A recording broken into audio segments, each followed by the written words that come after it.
kultura. Ano ang tawag sa pagsasanay ng martial arts na mula sa Pilipinas?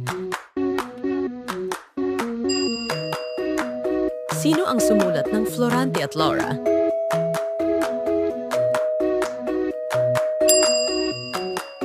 Sino ang tinaguriang ama ng sining ng pagkakaisa? Sino ang sumulat ng Pasyon, isang tulang pambansang gawang Pilipino? Sino ang tinaguriang dakilang anak ng bayan?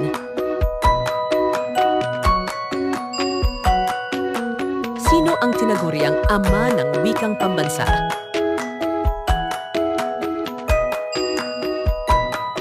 Sino ang tinaguriang ama ng balagtasan?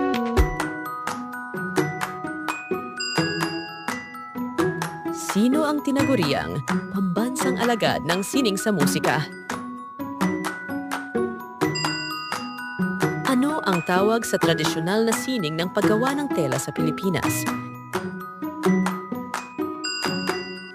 Ano ang tawag sa tradisyonal na pagtutugma ng awit sa Pilipinas?